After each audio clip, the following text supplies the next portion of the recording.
Ça va. Salut à tous, c'est Nico, j'espère que vous allez bien. Moi, ça va super bien. Ils ont annoncé un grand soleil pour toute la journée et vous savez très bien ce que j'adore faire quand il fait beau, tester des trottinettes électriques évidemment. Et regardez ce que j'ai reçu hier, c'est une trotte électrique. Qu'est-ce que vous voulez, hein, je dis la vérité dans tous mes tests. Alors on me demande encore de tester des trottinettes électriques et cette fois-ci, c'est une marque que j'avoue je ne connaissais pas du tout.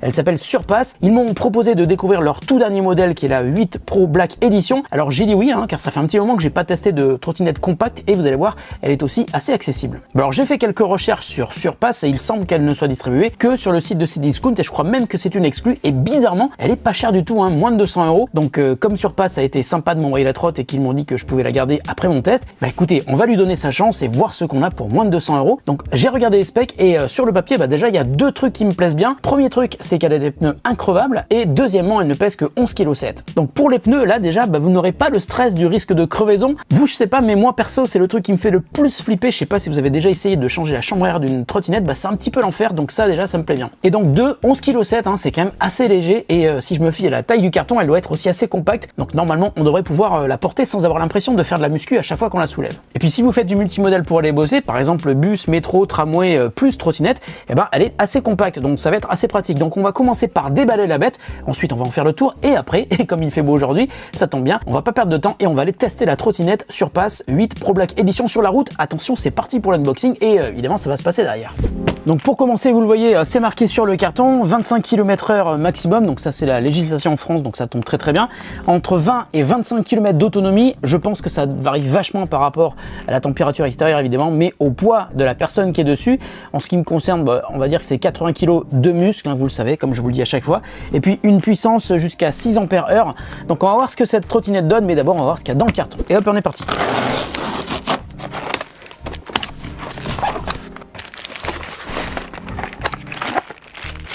Le chargeur avec l'adaptateur secteur.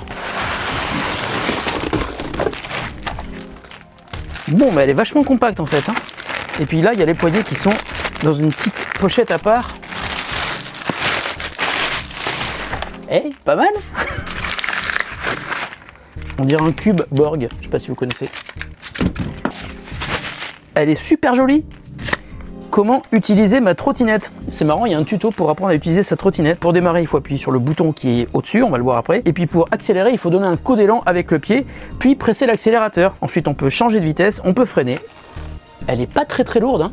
11,7 kg, c'est vraiment bien, on peut la transporter sans problème. Alors là, je viens de découvrir le système pour ouvrir la trottinette, vous allez voir, c'est assez malin et c'est super sécurisé. Là, il y a un petit bouton qu'on tire et qu'on tourne, et ensuite, on appuie sur la gâchette ici, et hop, ça débloque.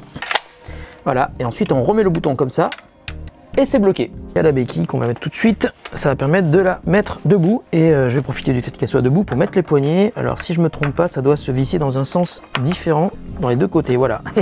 En fait, il faut visser vers moi, voilà. Et le guidon est prêt. Chouette hein, comme guidon. Et donc logiquement pour la replier, on doit faire ça et puis appuyer avec le pied. Et voilà, on replie et on referme le bouton de sécurité. C'est vraiment malin comme truc, hein. Donc devant on a un pneu qui est plein, donc on va jamais crever, ça c'est une bonne nouvelle. De chaque côté on a des réflecteurs, donc des catadioptres. Ensuite ici on a une suspension, j'ai vérifié, il y a bien la suspension sous la protection de couleur orange. Ensuite ici on a le petit système pour brancher le câble d'alimentation. Il y a un ressort, donc c'est bien parce que ça va être caché, il va pas prendre l'eau. Ici on a une surface centrale avec un grip antidérapant. À l'arrière on a une roue qui est plus fine qu'à l'avant et qui est aussi bien sûr un pneu plein. Et puis donc le système qui permet de freiner en appuyant sur le pied comme les anciennes trottinettes quand j'étais jeune. Sous la plateforme on a la batterie et puis ici on a le câble d'alimentation qui rentre à l'intérieur de la potence. Alors maintenant on va passer sur le guidon et je suis quand même hyper étonné, je vais vous expliquer pourquoi, parce qu'en général sur une trottinette de moins de 200 €, on a rarement un guidon qui a une apparence comme ça, c'est-à-dire que là on n'a pas du tout l'impression que c'est des morceaux de plastique qui sont assemblés à la va-vite pour être vendus le moins cher possible. Regardez, le truc fait hyper quali. Ça doit être l'accélérateur et ça doit être le frein électronique. Et quand on va rouler, on a quand même besoin d'avoir une impression de confort, hein. Et avec ces poignées d'accélérateur et de frein, ça a l'air super quali. On va commencer par l'allumer pour voir ce que ça donne. Là, on a donc le niveau de batterie, à mon avis, et le 1, ça doit être le niveau de vitesse. Si j'appuie ici, on passe en vitesse 2 et on passe en vitesse 3. Donc vitesse 3 qui doit être limitée à 25 km/h. Là, on a l'avertisseur sonore qui casse bien les oreilles. On a le feu avant que vous voyez qui est en train de refléter sur ma jolie Shanifi. Et puis ici, on a le bouton qui permet juste d'éteindre ou d'allumer la trottinette. Et puis juste un dernier truc que j'ai failli rater parce que j'étais à deux doigts de jeter le carton et j'avais pas vu qu'il y avait cette pochette à l'intérieur. Et dans la pochette, on a d'une part la dock de la trottinette, donc ça c'est plutôt utile, hein, ça vous permettra d'apprendre à bien vous en servir. Ensuite, on a aussi le certificat de conformité CE de la trottinette. Vous avez aussi un papier qui vous permet d'avoir 10% de réduction sur l'assurance de votre trottinette chez Wizaz. Wizaz, je les connais, hein, c'est un assureur spécialisé dans les engins de mobilité électrique. Et l'assurance pour un engin de mobilité électrique comme une trottinette, c'est pas juste utile, hein, c'est surtout obligatoire. Et enfin, dans la petite pochette, on a aussi des outils qui vont vous permettre de revisser toutes les vis de votre trottinette et aussi des petits autocollants pour coller sur votre casque parce qu'il est aussi obligatoire d'avoir la tête bien protégée quand on roule. Bon bah écoutez, ça a l'air pas mal du tout. On est presque prêt à aller la tester sur la route, hein. Une veste, un casque et on y va.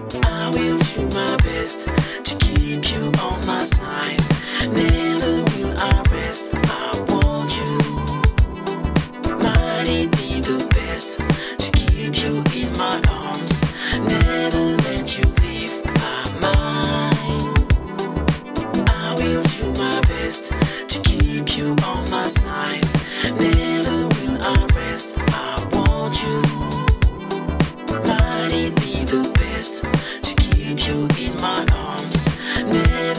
Bon, et bien me revoilà, ça fait 4 jours que je teste la trotte sur Pasquet ici. Alors je dois commencer par vous avouer un truc, hein. Je suis hyper surpris par cette trotte électrique qui, malgré son prix, je vous le rappelle, hein, sous la barre des 200 €, est bien loin d'être un modèle bas de gamme. Et en fait, si on m'avait pas dit le prix, eh ben j'aurais pensé qu'elle aurait pu être vendue au moins 100 € de plus. Et même à ce prix-là, ça m'aurait paru être toujours une bonne affaire pour une trottinette citadine vraiment sympa. Alors je vais d'abord vous dire tout ce que j'ai aimé, et ensuite je vous dirai ce que j'ai trouvé moins bien, et je ferai une conclusion qui devrait vous intéresser. Alors la première bonne impression que j'ai eue sur son apparence et sa construction s'est confirmée dans la suite de mon test. La qualité des finitions est irréprochable, hein, ça se voit sur toute la trottinette, les poignées, l'accélérateur, le frein, le système de pliage, le changement de hauteur pour la potence, la prise de charge qui est protégée contre la pluie, et en fait même si elle a des roues pleines, la trotte est quand même très confortable sur la route. Alors évidemment, dès que vous roulez sur un terrain un peu difficile ou que vous prenez des trottoirs sans faire attention à faire un petit saut pour soulager des chocs, et ben ça fait vibrer les jambes, mais 95% du temps c'est super agréable. Ensuite j'ai trouvé qu'elle a une dynamique plutôt correcte par rapport à sa puissance nominale de 250 watts et qui monte à 350 watts en crête. Quand on est en mode 3, elle a une accélération qui est progressive et on arrive à sa limite fixée à 25 km/h et on y reste, même avec 80 kg sur la plateforme. Tiens d'ailleurs, elle supporte jusqu'à 120 kg de charge. Et enfin un point super important sur l'autonomie, donc elle varie évidemment beaucoup suivant le poids de l'utilisateur, le relief qu'on emprunte et le temps qu'il fait dehors, hein, surtout la température. Mais en ce qui me concerne, et je fais toujours le même trajet pour tester les trottes qui passent entre mes mains, j'ai roulé sans m'arrêter pendant environ 50 minutes et j'ai réussi à faire 15,2 km en restant tout le temps en mode 3. Mais ce qui est vraiment intéressant et surtout surprenant, c'est qu'elle donne toute sa puissance quasiment jusqu'à la fin de la batterie. Il n'y a pas de courbe de décroissance de vitesse comme on peut avoir sur d'autres trottinettes et il faut vraiment arriver dans les 500 derniers mètres d'autonomie pour comprendre qu'elle est au bout de sa vie. D'ailleurs c'est marrant parce que quand je suis arrivé à la dernière barre qui clignotait, je pensais qu'elle allait s'arrêter, donc je suis resté dans le coin, je faisais des tours de bâtiment et en fait j'ai dû faire 7 tours de bâtiment avant que la batterie s'arrête définitivement. Et à ce moment-là il me restait 150 mètres à faire, donc j'ai terminé à l'ancienne, hein, en poussant avec le pied par terre. Et comme elle est assez légère, 11,7 kg, c'est tout à fait utilisable sans aucun problème. Donc une bonne impression sur la route, une bonne autonomie, surtout si on considère son prix, et une qualité de fabrication et de finition qui est excellente. Mais évidemment pour maintenir ce prix, le constructeur a dû faire quelques concessions,